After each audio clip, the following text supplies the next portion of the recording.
Well, the Australian Federal Police today seized a record haul of crystal methamphetamine, the drug that goes by the street name ice.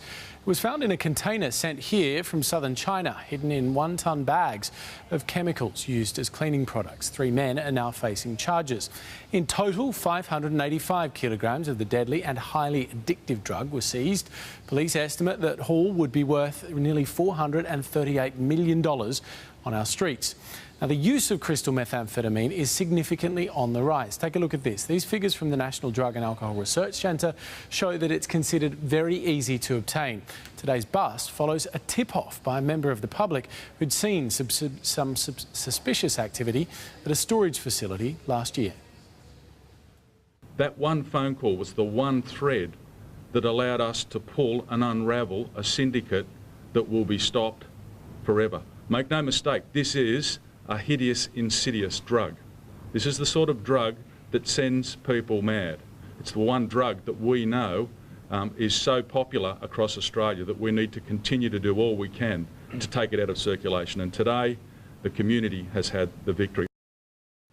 Well, that's what the police had to say about it. Ice clearly in plentiful supply here in Australia. The police say they want to stamp it out. Let's get some more on this story now. We're joined by Gino Vumbaca, who is the Executive Director of the Australian National Council on Drugs. Thanks very much for coming in tonight. Pleasure. Although this is a very large seizure, it clearly is a very small portion of the total amount of this drug on the streets. Does it have any real impact, removing this? It's hard to say immediately whether it will, but history tells us that it'll have minimal impact. It'll have some, but it'll be minimal because of the volume that comes through.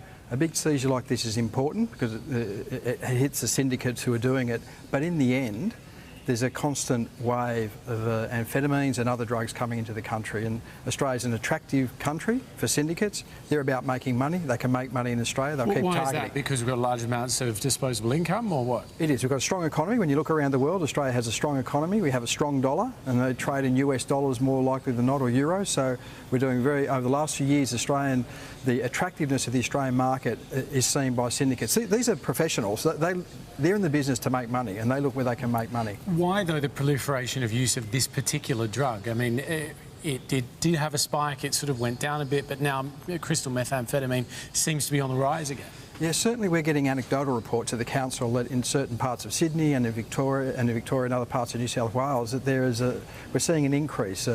Hospital workers, emergency workers, police are reporting they're seeing a greater prevalence of ice use amongst young people. What stimulates those trends? Because they do ebb and flow a bit. They do. It's cyclical, and that can be part of it, but also it's about production and supply. And what we know is that in Southeast Asia, production has moved from the organic types of drug, from heroin, which is grown through opium poppy plants.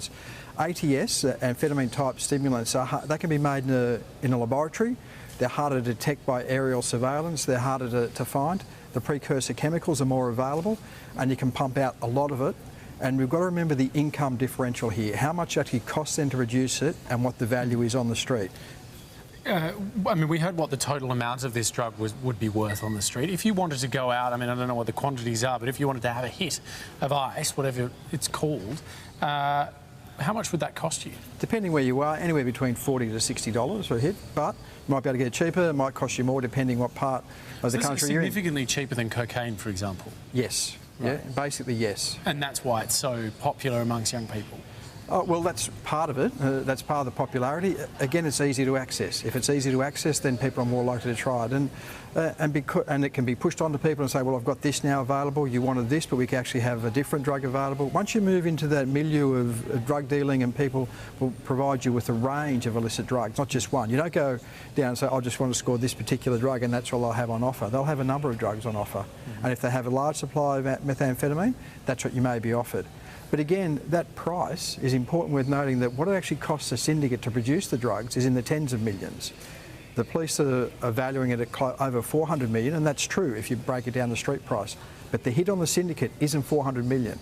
They've invested maybe 20, 30, 40 million of that, and that's how much profit you can make, and that's why it remains an attractive commodity for organised crime. Solid profit margins. It is. Gino Vumbaca, we'll have to leave it there. Thank you very much for coming in. Pleasure, Hamish.